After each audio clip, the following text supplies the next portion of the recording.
আমার জীবনরেখার প্রতিটি দর্শককে আমার আন্তরিক ভালোবাসা, সালাম ও অভিনন্দন জানিয়ে শুরু করছি আজকের এপিসোড।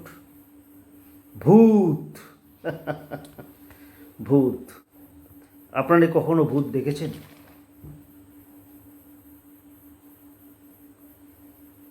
দেখুন ভূত। দেখলেন তো ভূত, ভয় পেয়ে গেলেন বুঝি? ভয় পাওয়ার তো কথাই। ছোটবেলা থেকে আমরা শুনে আসছি ভূত ভূত ভূত।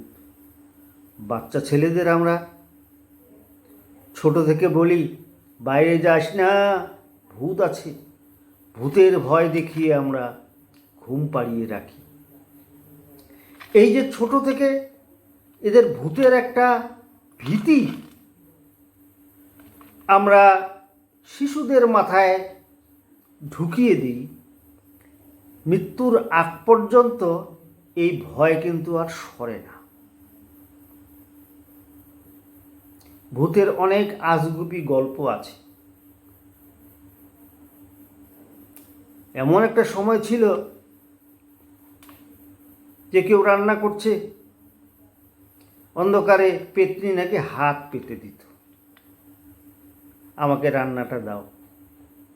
যে রান্না করে সে কী করতো, খুন্তি গরম করে হাতে দিত, আর সেই পেতনি বাঁচাও বাঁচাও করে ভেঙে যেত। এরকম আজগুবি গল্প বহুদিন থেকে শুনছি। ইউরোপে সবচেয়ে বেশি ভূতের অত্যাচার হয়েছে দ্বিতীয় বিশ্বযুদ্ধের পরে। বুঝতে পারেন? তো বিজ্ঞান এই ভূতকে বিশ্বাস করে না।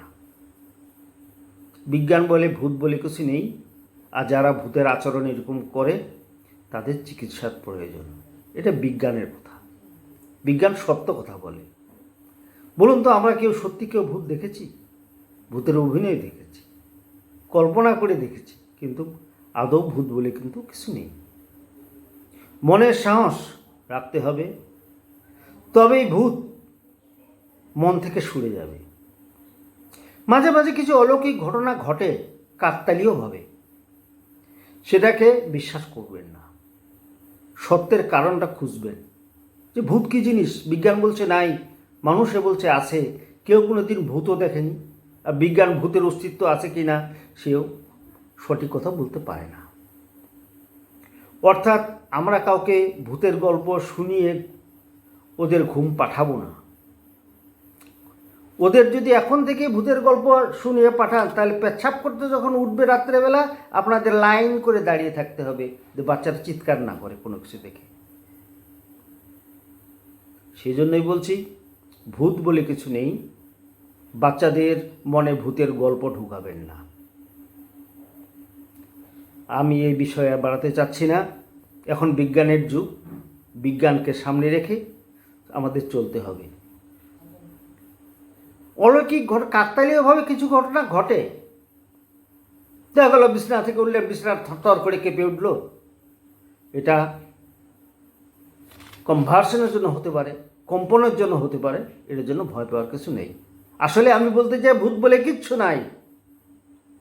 এটা লোকের মনে ভীতি সঞ্চার করা, এটা ঠিক না।